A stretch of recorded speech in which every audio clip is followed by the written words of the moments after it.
बानी पाकिस्तान कायद आज़म मोहम्मद अली जिन्नाह रहमतुल्लाह ताला अलैह की इकलौती बेटी दीना जिन्नाह ने जब अपने वालिद की मर्ज़ी के खिलाफ एक पारसी नौजवान से शादी की तो उन्होंने नाराज़ होकर आर्जी तौर पर बेटी से ताल्लुक़ ख़त्म कर लिया, जबकि दीना मुसलसल कोशिश करती रहीं कि वालिद के साथ इनके ताल्लुक़ात किसी तरह बहाल हो जाए। ताहम ये बात तारीख़ी तौर पर दुरुस्त नहीं कि जिन्नाह ने अपनी बेटी को पसंद की शादी करने की पादाश में आग कर दिया था और ताल्लुकात भी मुकम्मल तौर पर ख़त्म कर दिए थे। याद रहे कि तारीख को मस्ख़ करने वाले चंद नाम नहाद तारीख नवीस कहते हैं कि पसंद की शादी के बाद कायद आज़म अपनी बेटी की शक्ल देखने के भी रवादार नहीं थे, लेकिन तारीख़ी हक़ाइक़ को जांचा जाए तो यह हकीकत सामने आती है कि जिन्नाह का अपनी बेटी दीना को आग कर देने जैसा कोई वाक़या रूनुमा नहीं हुआ था। सन 1943 में हालात ने उस वक्त पलटा खाया जब दीना की अपने शौहर से अलहदगी के बाद जिन्नाह ने बेटी और इनके बच्चों से न सिर्फ मुलाकात की बल्कि दीना को पाकिस्तान मुंतकिल होने के बाद अपनी जायदाद के एक हिस्से का हकदार भी करार दे गए। ये भी याद रहे कि मोहम्मद अली जिन्नाह को 12 सितंबर सन 1948 को दीना जिन्नाह की पाकिस्तान आमद के बाद ही सुपुर्द खाक किया गया था। ख्याल रहे कि 15 नवंबर सन 1938 को कायद आज़म मोहम्मद अली जिन्नाह की साहबजादी दीना जिन्नाह ने नेवलवाडिया नामी एक पारसी नौजवान से शादी कर ली थी। ये बात हकीकत पर मबनी है कि जिन्नाह इस शादी से खुश नहीं थे।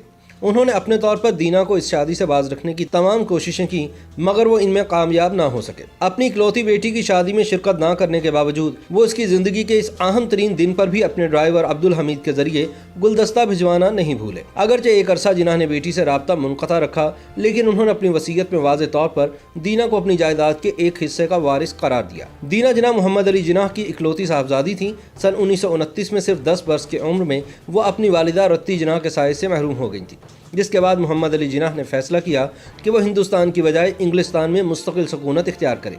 चुनांचे वो अपनी बहन फातिमा जिन्नाह और बेटी दीना जिन्नाह के साथ लंदन मुंतकिल हो गए। मोहम्मद अली जिन्नाह ने दीना को कॉन्वेंट स्कूल में दाखिल करवा दिया, मगर उन्हें सन 1934 में हिंदुस्तान लौटना पड़ा और वापस आते ही वो दिल्ली में मुकीम होकर सियासी सरगर्मियों में बुरी तरह मसरूफ़ हो गए। सन 1936 में जिन्नाह ने दीना को भी हिंदुस्तान वापस बुला लिया। जिन्नाह ने अपनी मसरूफियात के पेश नज़र दीना के लिए ये फैसला किया कि उसे ननिहाल के हाथ छोड़ दिया जाए। डिंशा फैमिली के साथ रहते हुए दीना को एक मोहब्बत से भरपूर फिजा मुयस्सर आ गई, मगर यह फैसला इस हवाले से बड़ा नुकसानदेह साबित हुआ कि वो आहिस्ता आहिस्ता एक सरासर गैर इस्लामी माहौल में ढल गई। दीना के नाना नानी सर डिंशा पेटिट और लेडी पेटिट पारसी कम्यूनिटी के इंतहाई मुअज़्ज़ज़ लेकिन आज़ाद ख्याल लोग थे। दीना भी आहिस्ता आहिस्ता इसी माहौल में ढलती चली गई। इसका नतीजा ये निकला कि वह इस्लामी रसूम व रवाज और अकायद से बहुत दूर चली गई। यहाँ तक कि इन्होंने एक पारसी शख्स नेवलवाडिया से शादी का फैसला कर लिया। जब कायद आज़म मोहम्मद अली जिन्नाह को इसका इल्म हुआ तो उन्हें सख्त फिक्र लाहक हुई। उन्होंने अपनी इकलौती बेटी को समझाया, अफ़हाम व तफ़हीम से काम लेकर उसे अपने ख़यालात पर नज़रसानी करने की तरगीब दी। हत्ता कि मशहूर मुसलमान रहनुमा मौलाना शौकत अली के ज़िम्मे काम लगाया कि वो दीना को इस्लाम के उसूलों और इनकी अहमियत से रूशनास करवाए, मगर वो भी अपनी तमाम तर कोशिशों के बावजूद नाकाम रहे और दीना नेवलवाडिया के साथ शादी पर बज़िद रही। कायद आज़म मोहम्मद अली जिन्नाह के एक दोस्त जस्टिस MC छागला ने अपनी सवाने हयात में लिखा है कि जिन्नाह ने हस्बे मामूल अपने नादिर शाही अंदाज में दीना से कहा कि हिंदुस्तान में लाखों मुसलमान लड़के मौजूद हैं और वह जिसे पसंद करे उसी के साथ उसकी शादी कर दी जाएगी। इस पर दीना ने, जो हाजिर जवाबी में अपने बाप से बढ़कर थी, बरजस्ता कहा, अब्बा जान, हिंदुस्तान में लाखों मुसलमान लड़कियां भी मौजूद थीं, आपने इनमें से किसी एक के साथ शादी क्यों नहीं की थी। दीना ने अपनी शादी के एक तवील अरसे बाद अपने एक इंटरव्यू में बताया कि पापा ने मेरी ये बात सुनने के बाद इंतहाई मताने से जवाब दिया, मेरी प्यारी बेटी, तुम्हारी मम्मी ने भी मुझको मुंतखब करने के बाद अपने डैडी से शादी की इजाज़त तलब की थी, जो उन्होंने बतवीव खातिर दे दी थी। मैं भी तुम्हें इसकी खुशी के साथ इजाज़त दूंगा, लेकिन शर्त एक है और वो ये है कि तुम्हारा होने वाला शौहर इस्लाम कबूल कर ले ताकि तुम्हारा निकाह इस्लाम की शराइत के मुताबिक हो सके, क्योंकि मजहबी अकायद में हम आहंगी से अज़दवाजी ज़िंदगी को कामयाब बनाने में बहुत मदद मिलती है। दीना जिन्नाह बताती हैं कि पापा ने ये सब बातें किसी किस्म के जज्बात से मगलूब हुए बगैर निहायत पुरसुकून लहजे में कहीं। मुझे खूब मालूम था कि पापा का एक एक लफ्ज़ मैं नहीं रखता है। मैंने दिल में कहा कि ये मेरी ज़िंदगी का पहला फैसला कुन मरहला है।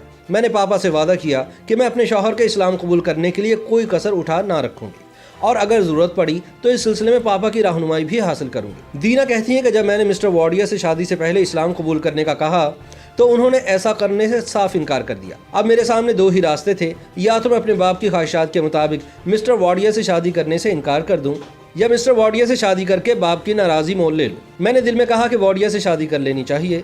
बाप तो आखिर बाप है। चंद दिन, महीने, हफ्ते या ज़्यादा से ज़्यादा चंद माह नाराज़ रहने के बाद वो खुद ब खुद मान जाएंगे। चुनांचे मैंने एक दिन पापा को अपने इस इरादे से मुत्तला कर दिया। मेरी बातें सुनने के बाद पापा ने बर्फ़ किसी ठंडक के साथ मुझे मुखातिब करते हुए कहा, बेटी تم جانتی ہو کہ تمہارے سوا میری اور کوئی اولاد نہیں. مجھے تم سے جتنی محبت ہے اس کا اندازہ لگانا تمہارے لیے ممکن نہیں.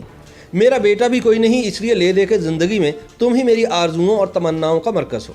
لیکن اب تم بالغ بھی ہو، میں تمہارے فیصلے میں دیوار بننا پسند نہیں کرتا. اب تم میرا فیصلہ بھی سن لو. اگر تم نے جان بوجھ کر برضا و رغبت ایک غیر مسلم سے شادی کرنے کا فیصلہ کر لیا ہے تو تم شرع محمدی صلی اللہ علیہ وآلہ وسلم کے مطابق مسلمان نہیں رہ سکتی. تم مرتد قرار پاؤ گی. اسلام خون کے رشتوں کو قبول نہیں کرتا، اس لیے اس کے بعد تم میری اصطلاحی بیٹی تو شاید کہلا سکو، لیکن در حقیقت تم میری بیٹی اور میں تمہارا باپ نہیں رہ سکتا.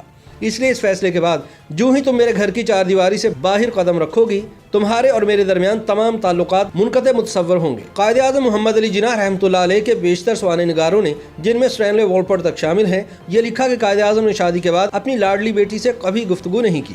بعض مصنفین نے یہاں تک لکھا کہ جب قائد اعظم شدید علیل ہوئے اور ان کے زندہ بچنے کی کوئی امید باقی نہ رہی تو دینا نے باپ سے ملاقات کی خواہش کا اظہار کیا، مگر قائد اعظم نے اس ملاقات کی بھی اجازت نہ دی. اس طرح وہ اپنے فیصلے پر قائم رہے اور زندگی کی آخری سانس تک وہ دینا کی اور دینا ان کی شکل نہ دیکھ سکے.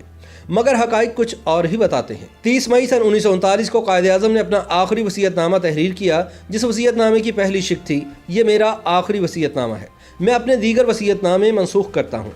دوسری شق میں انہوں نے محترمہ فاطمہ جناح، سولیسٹر محمد علی چائے والا اور نوابزادہ لیاقت علی خان کو اس وصیت نامے کا موسی، عامل اور ٹرسٹی مقرر کیا.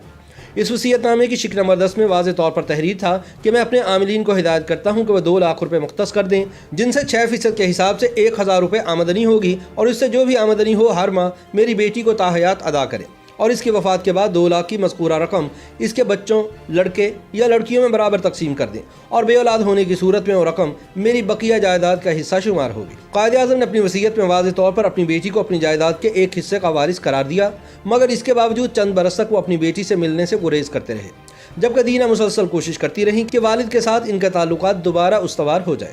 اپریل سن 1941 میں قائد اعظم مدراس میں مسلم لیگ کے سالانہ اجلاس کی صدارت کے دوران بیمار ہو گئے. یہ خبر دینا کو ملی تو اس نے فوری طور پر ایک ٹیلی گرام کے ذریعے اپنے والد کی خیریت دریافت کی. پھر سن 1943 کے لگ بھگ دینا اور ان کے شوہر نیول واڈیا میں علیحدگی ہو گئی. اس وقت تک دینا 2 بچوں، بیٹی ڈائنا اور بیٹے نیسلی واڈیا کی ماں بن چکی تھی.